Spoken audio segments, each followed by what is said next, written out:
अरे बिगड़ी मेरी बना जा,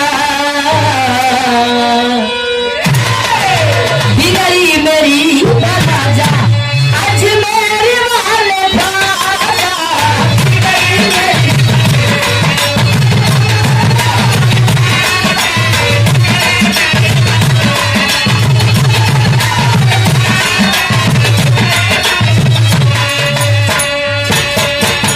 बिगड़ी मेरी बना जा, अजमेर वाले बाजा, रहमो करम दिखा जा, अजमेर वाले बाजा। भाव में कहना है, क्या कहना है? त्रयकंठ का अस्त्र लेकर, गुरुजी पूरे हिंदी के डिक्शनरी में यह शब्द नहीं मिलेगा। हमारे गुरुजी पंडित परशुराम यादव 3 शब्दों को खोज करके तब इन 3 शब्दों को मिला करके एक शब्द बनाए, त्रयकंठ का अस्त्र। त्रय माने 3, कंटक माने कांटा, अस्त्र माने हथियार। 3 मतलब क्या है? 3 कांटा वाला त्रिशूल। त्रिशूल। त्रय धन कंटक धन बराबर कंठ का अस्त्र। अरे त्रयकंठ का अस्त्र लेकर भोला निकल पड़े,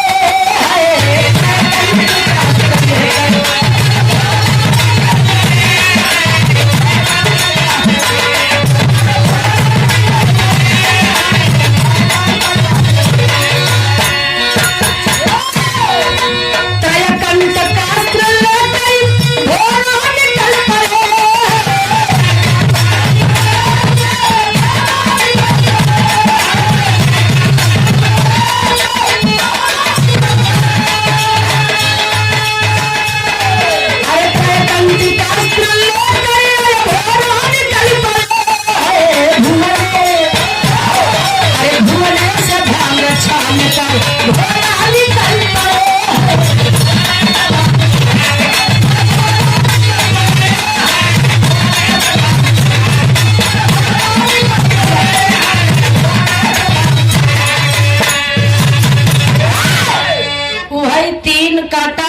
त्रिशूल लेकर भोले बाबा कैलन का भैया नजम का लाइन में कहना बा।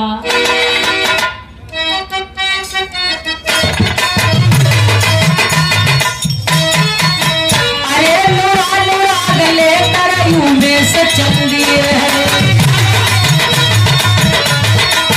अरे बीरन चढ़ी के साथ में रमेश चल दिए है,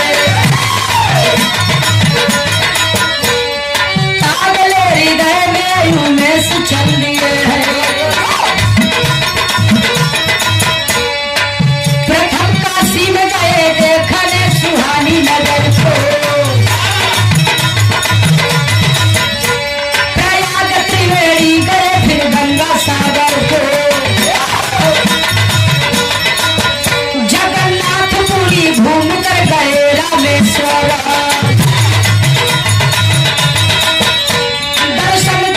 देव जाके गंगा द्वारिकाया सरम। भोरही का बेला बा, भोलेनाथ त्रिशूल लेकर दुनिया की सैर करने के लिए निकल पड़े। आगे बढ़े, ब्रह्मा जी भेटाने, अरे बड़ा भोरे भोरे कहाँ? भोलेनाथ कहे मैं दुनिया की सैर करने जा रहा हूँ। ब्रह्मा कहा तो हम के लिए आए, चला कहा आवा दूजने हो जा, बढ़िया बा। आगे बढ़े, विष्णु जी मिल गए, कहा हो बड़ा भोरे भोरे के हर चला। भोलेनाथ कहे बड़े भैया मैं दुनिया की सैर करने जा रहा हूँ, पैसा ले ले। ए भैया गौर करेंगे। विष्णु जी कहा हम चला, कहा 1 से भले 2 और 2 से भले कहाँ चला, 3 जने चली। ब्रह्मा विष्णु महेश तीनों देवता दुनिया की सैर करने के लिए निकल पड़े। सैर करते करते करते करते गए कहाँ, कहना पड़ा कृष्णा कावेरी नर्मदा में गोता लगाए, अरे गंगोत्री यमुनोत्री की ओर फिर आए। पूरा दक्षिणी भारत का सैर करते हुए तीनों देवता जब उत्तरीय भारत में प्रवेश करते हैं, उत्तरी भारत में तीर्थों में धामों में दर्शन करते हुए पहुंचे कहाँ, गंगोत्री में। गंगोत्री के उद्गम पवित्र पावन स्थल पर जाकर के स्नान करते हैं। अब गंगोत्री से निकलकर गए कहाँ, यमुनोत्री में, जहाँ से माँ यमुना निकलती है। यमुना में जाकर के तीनों देवता स्नान करते हैं। तो कहना पड़ा क्या,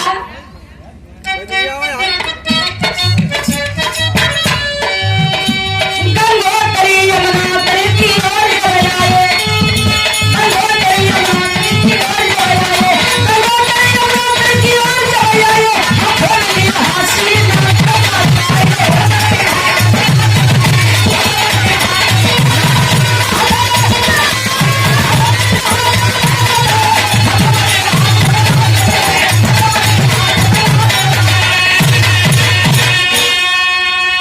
ध्यान देंगे बाबू, आखिरकार में जब यमुना जी में तीनों देवता स्नान कैलेन, बहरे निकलेन, तब विष्णु जी भोलेनाथ का हाथ पकड़ के कहा, ये भोला हमारे खई इच्छा बा पूरा कर देता। भोलेनाथ कहा, बतावा मास्टर, गीत लगाता।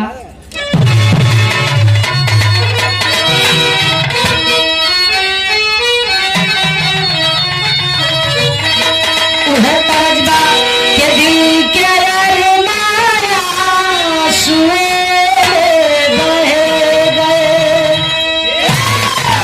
हम वफा करके भी कम रह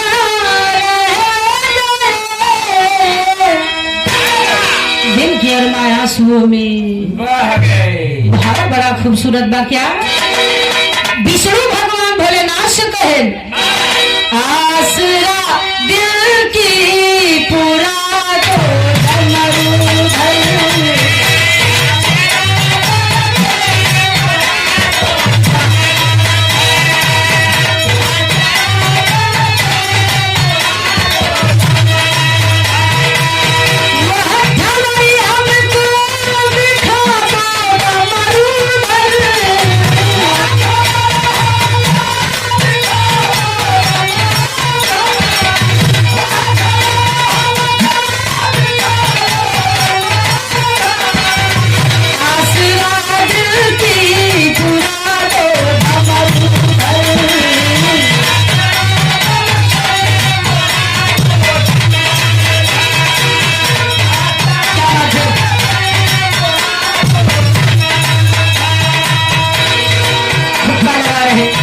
भोलेनाथ बा भगवान विष्णु से कहा, भैया कवन तुहार इच्छा बा। तब विष्णु भगवान कहन, हमके वो जगह दिखा दा भोला, हमके वो स्थान दिखा दा भोला, जिसको ना ब्रह्मा चाहो।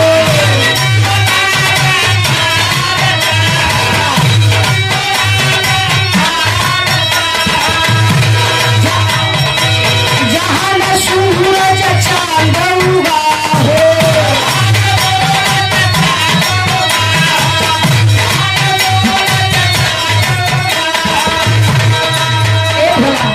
हमके वो जगह दिखा दा, वो स्थान दिखा दा, जौने स्थान के ब्रह्मा अपनी सृष्टि में कहीं रचे ही नहीं हो।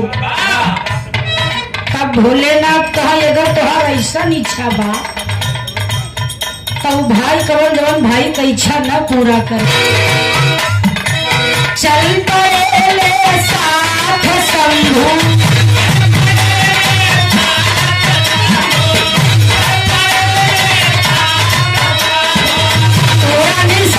सजा भालू पर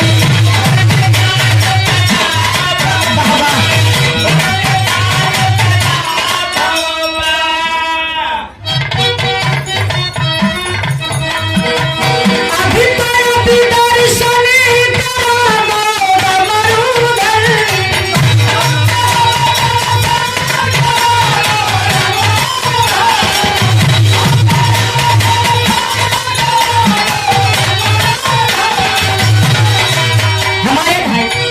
भोलेनाथ ब्रह्मा विष्णु का हाथ पकड़े और उत्तरी दिशा की ओर लेकर चल पड़े और पहुंचे कहा, अब तो अभी दर्शन करा दो दमोदर, आसरा दिल की पुरा दो डमरू। ए भैया, भोलेनाथ उत्तरी दिशा में लेकर पहुंचे कहा, बियाबान घोर अंधकार क्षेत्र में। कुछ देर बीता, तीनों देवता पसीना से तरबतर होई लागे और जब ऊपर नजर गई तो चारों तरफ अंधकार ही अंधकार, कहीं तरईन के भी पता नहीं बा। विष्णु जी कहा, ये भोलेनाथ ई कहाँ लेके चला आया और बड़ा पसीना होता। तब भोलेनाथ कहा, हाँ अगर यहाँ हवा होते, यहाँ पर हवा का प्रवेश होता तो हमें तो है पसीना काहे आवत। ये वही क्षेत्र है। आपने कहा था कि ये भोला वो स्थान दिखाता जहाँ पर सूर्य चंद्र उदय न होत हो, जहाँ पे पवन देव का प्रवेश नहीं हो। तो ये वही क्षेत्र है, यहाँ पर ना तो सूर्य चंद्र उदय होते हैं, ना तो पवन देव का आता पता है। यहाँ पर पवन का प्रवेश नहीं है। कुछ दूर गए तो जरा सा उजाला दिखाई दिया। विष्णु जी कहा, ये बतावा जब पूरी सृष्टि अंधकार बा तो आखिर ये प्रकाश कहाँ से आ रहा है। भोलेनाथ जवाब दिए कि कुछ दूरी पर उर्मिला नाम की गुफा है और उस गुफा में माँ कामता भवानी का निवास स्थल है। माँ कामता भवानी के तेज से ये प्रकाश उमड़ रहा है, बाहर आ रहा है। तब तक ब्रह्मा जी उछल के आगे भैन कहा, अब हम दर्शन करा। भोलेनाथ कहा, चला तीनों जने चली दर्शन करे। भोलेनाथ कहा, तू दर्शन काहे करे चाहत है। ब्रह्मा कहा, अरे भाई सृष्टि कर रचयिता हम हूँ और सृष्टि कर रचयिता कामता भवानी है, तो दर्शन करब तो बनत है। इनका सृष्टि का रचना अलग बा, हमार सृष्टि का रचना अलग बा और हमारे रचना से बिल्कुल भिन्न, बिल्कुल अलग इनका रचना बा। ये क्षेत्र, ये स्थान, ये गुफा, ये 34 दिशाएं, सब कुछ अलग है। तो इसलिए मैं कामता भवानी माँ का दर्शन करना चाहता हूँ और रचना इनका देखना चाहता और रचना इनका देखना चाहता हूँ, शक्ति का अनुभव करना चाहता हूँ। तब तक भोलेनाथ कहा, जा। ब्रह्मा जी आगे आगे पहुँचे गुफा के द्वार पर। तो कहना पड़ा, मास्टर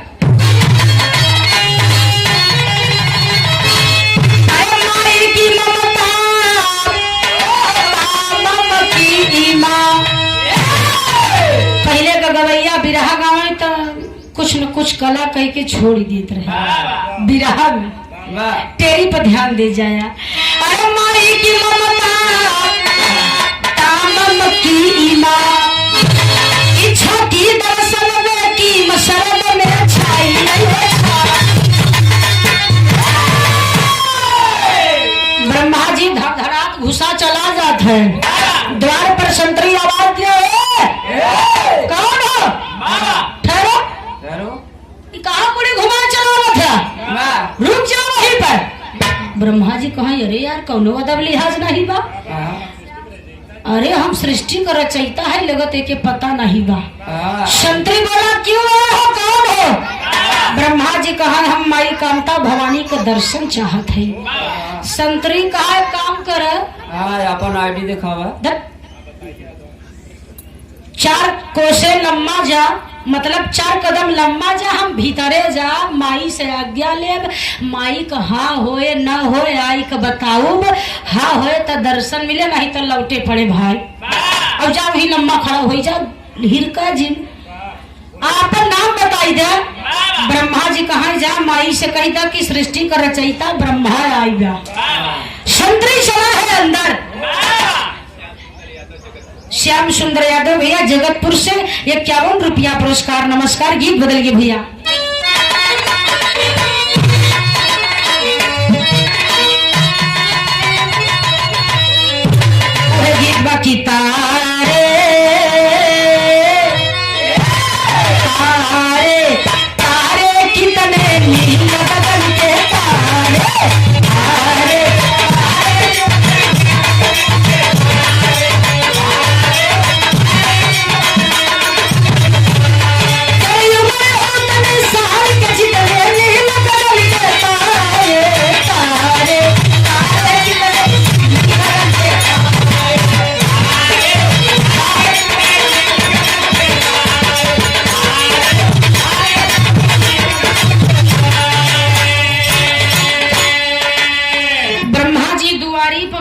है जो हत है कि अब संतरी आवई तब आवई।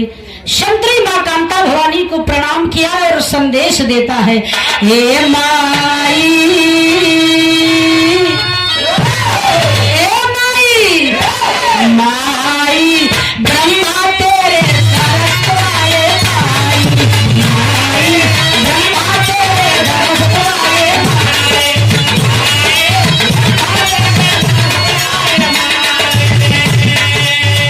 विधि विरंची सरस्वती पति,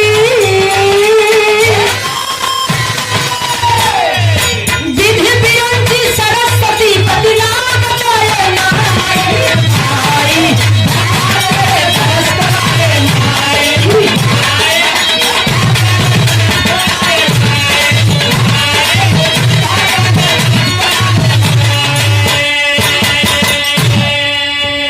विधि विरंची सरस्वती पति नाम बताए माई।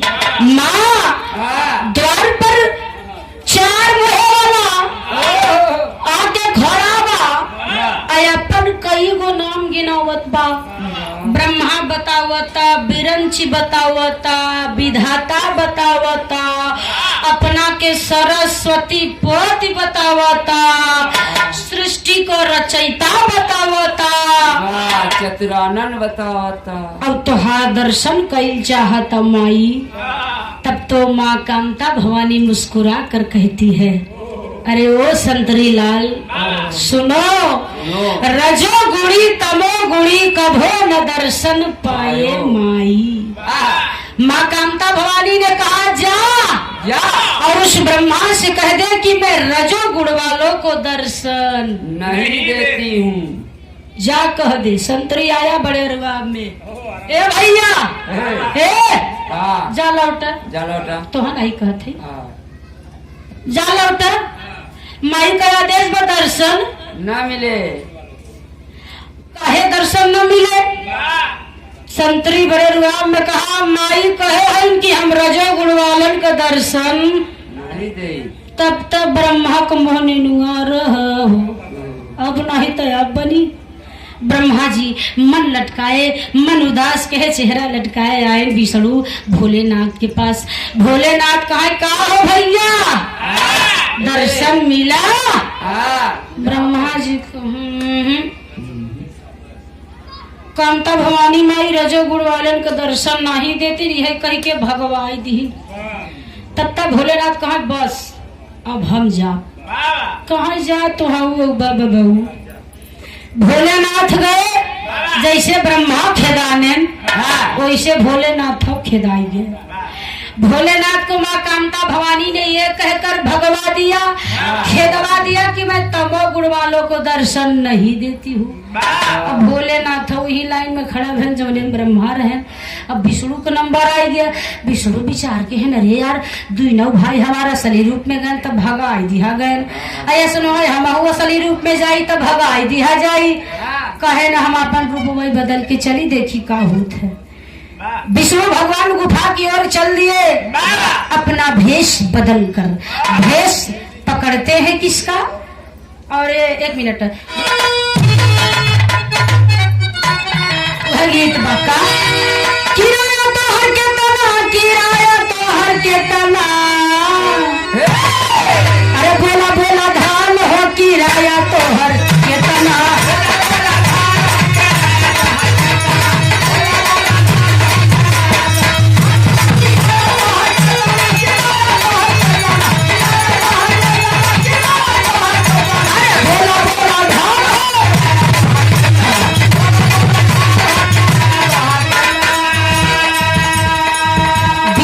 किए क्या?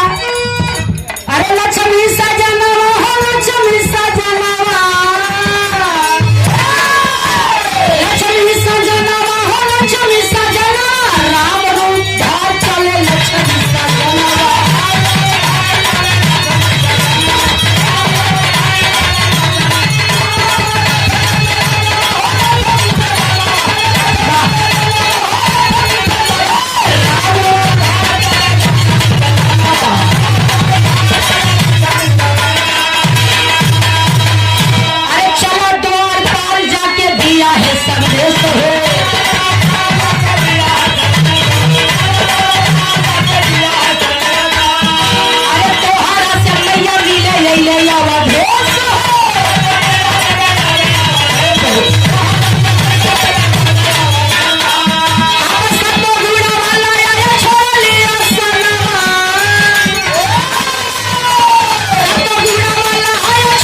विष्णु राम का रूप धई के कहा है संतरी माँ को आदेश दो कि मैं राम दर्शन करने आया हूँ अयोध्या से। अरे तब तक संतरी गया, माँ राम नाम का व्यक्ति अयोध्या से आकर आपका इंतजार कर रहा है, दर्शन चाहता है। राम का नाम सुनते तो माँ आसन छोड़ देती है, आ जाती है गुफा के द्वार पर। अरे बेटा राम आजा मेरे लाल, गले से लगा लूं तुझे। माँ कामता भवानी राम को गले से लगाती है, माथे को चूमती है, गुफा के अंदर ले गई। भगवान राम दर्शन करते हैं, पैर छूते हैं। काफी समय बीत गया, तब भगवान राम कहे, माँ अब मैं चलना चाहता हूँ। तो माँ ने कहा, जाना चाहता है बेटा, ठीक है, लेकिन कुछ प्रसाद लेकर जा। मास्टर कहना पड़ा आखिरी भाव में।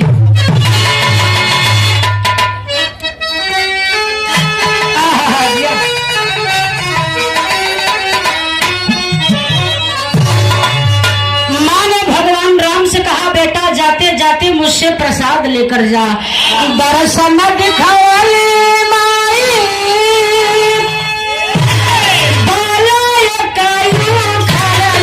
हो माई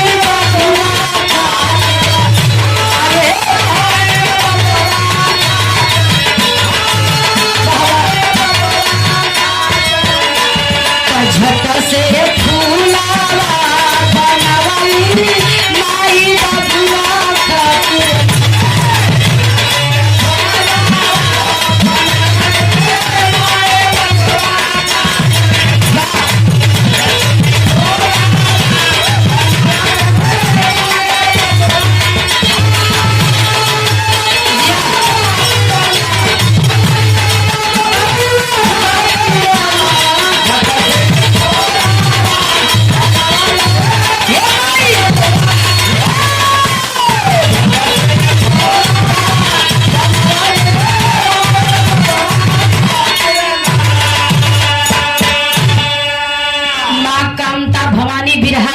गौर करिए बाबू, माँ कामता भवानी अपने सिर से एक बाल उखाड़ती है और अपनी शक्ति से उस बाल को फूल बना देती है। वही फूल राम को देती है। भगवान राम फूल लेकर माँ का पैर चूम कर बाहर आते हैं। और जब कुछ दूरी पहुँचे तो रूप बदल लेहन, फिर विष्णु हो गए, राम के छोड़ देहन। अब राम तो विष्णु जी रहे, अब विष्णु का रूप धारण के फूल है, अपन मस्ती में मगन हो के हंसत खिलखिला चला जाता है। पहुंचे ब्रह्मा भोलेनाथ के लगे, भोलेनाथ कहा भैया दर्शन मिला? विष्णु जी कहा, अरे यार दर्शन न मिले तो मुस्कुराहट कहाँ से आवत, ये प्रसाद कहाँ से आवत, दर्शन न मिले तो फूल कहाँ से मिलत। कहा तब तक तू डबल फायदा पाई गया, दर्शन पाया प्रसाद पाया। अब एक काम करा, चला घरे चली, जो हत हुई सब। कहाँ चला? तीनों देवता घरे चले। तो रस्तवा में भोलेनाथ जब फूलवा देखे तो लाला छिला गई। फूलवा बड़ा खूबसूरत रहा। भोलेनाथ कहा, भैया काम करता फूलवा हम दे देता। विष्णु जी कहा, छोटवा रहा न नहिया लई फूल है। विष्णु अपने घरे, भोलेनाथ अपने घरे, ब्रह्मा अपने घरे।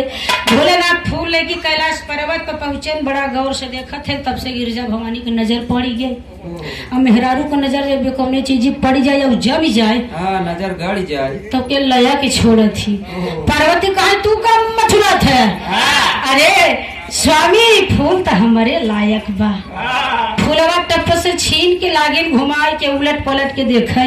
अब देखत देखत मेहररुआ टप से काने में खोस लिहिन, कन फूल बनाए लिहिन। आईना उठाए के लागिन चेहरा निहारे, काने पे नजर गई, एक कान भरल बा एक कान सूना बा। तब तक पार्वती भोलेनाथ को गोड़ पकड़ लिहिन। कहा, ये स्वामी लगिन मनावत चरौरी करे मिलावत है। कैसे भैया?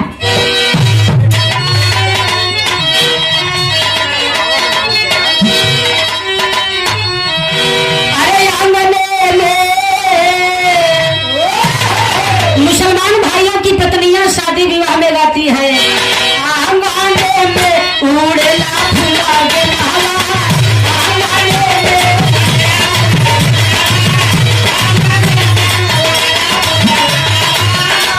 उड़ेला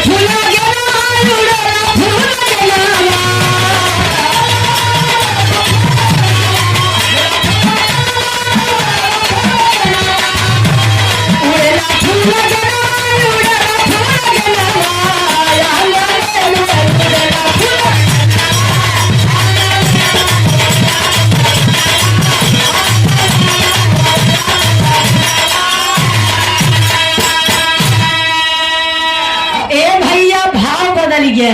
भाव पर ध्यान नहीं, पार्वती भोलेनाथ से कहें राजा जी हो, राजा जी हो तो हाथ चढ़ाला, राजा जी हो। पार्वती कहाँ गई बा? एक भरत सुना कलवा,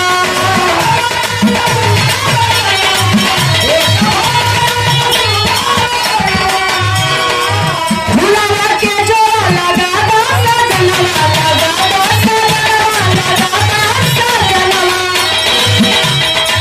नारी नजाकत की खान कहलाए, तुहार चढ़ाला, राजा जी हो।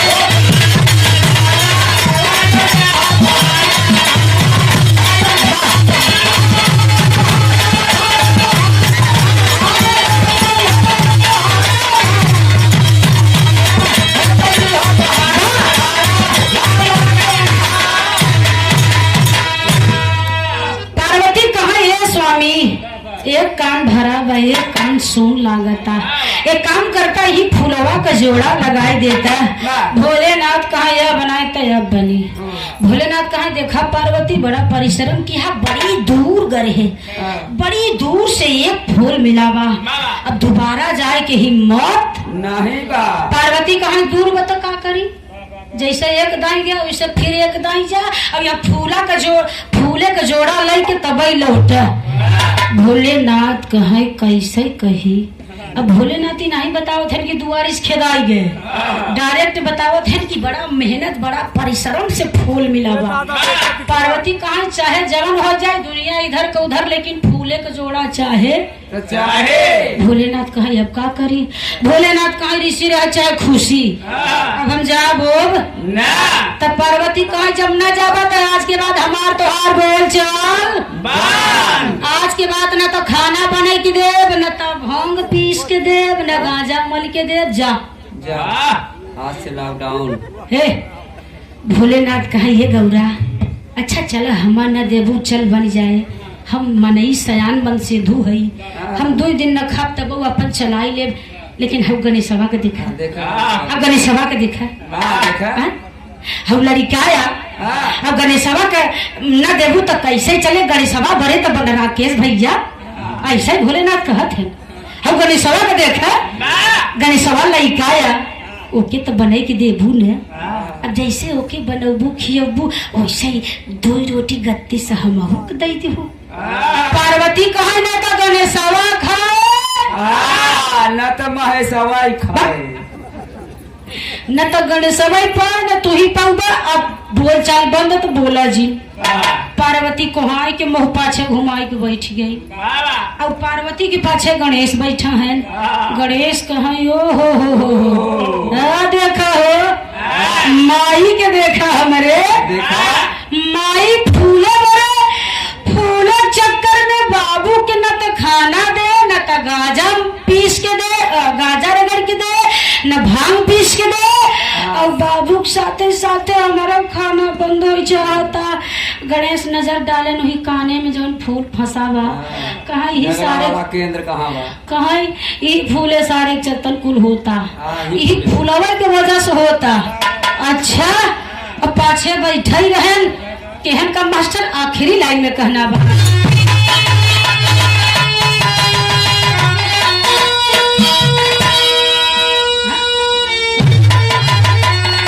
अरे तब ले गणेश जी कमाल कइले, तले फूलवा कई सोढ़ी से चबाई गइले।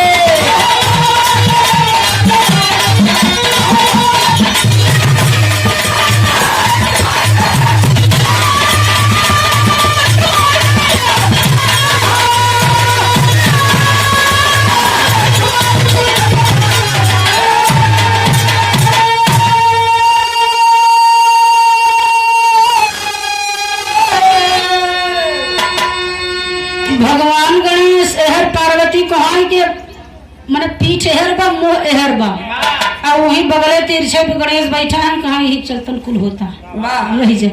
धीरे धीरे सूढ़ बढ़ावे लागे और सुढ़िया बढ़ाई के कनवा में से फुलवा झट से खींच के मुहवा भर के चबाए लागे। अब काने पर झटका लाग तो पार्वती के हाथ काने पर गए तो फूल गए भरे फूल गए।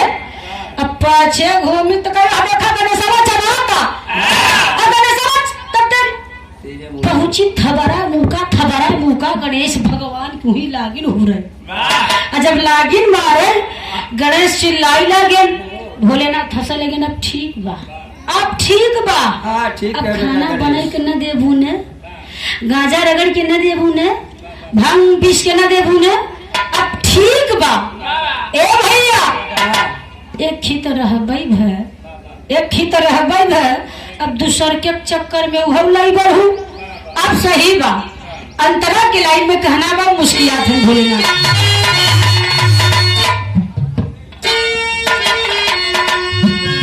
फूलवा चबैले जामल है कदात हो, तब से गए से कदम तही कहात हो।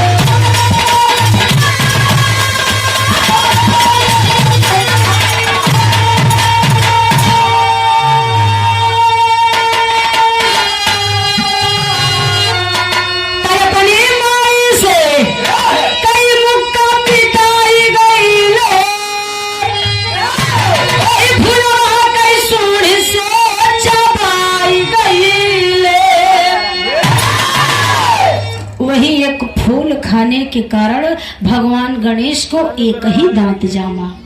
वही एक फूल खाने के कारण भगवान गणेश को एक ही दांत जामा और तभी से भगवान गणेश का नाम पड़ा एक दंत करीवर बदन। वाह आम हाथियों के दो दांत होते हैं, लेकिन कभी कैलेंडर में देखिए कहीं किसी कैलेंडर में भगवान गणेश के सूंड के नीचे एक ही दांत दिखाई पड़ता है। तो वो उस फूल के कारण भगवान गणेश को एक ही दांत जामा। पार्वती का गुस्सा शांत हो गया। कहीं का कही हो न जिद्दी आई इतना फूलवा जाता है जाए दे तो हो जिन ऋषिया हम हो न ऋषिया। विवाह समाप्त। आखिरी लाइन में कहना बा राजपुरम सदगुरु स्वामी राधे इंदु सेना।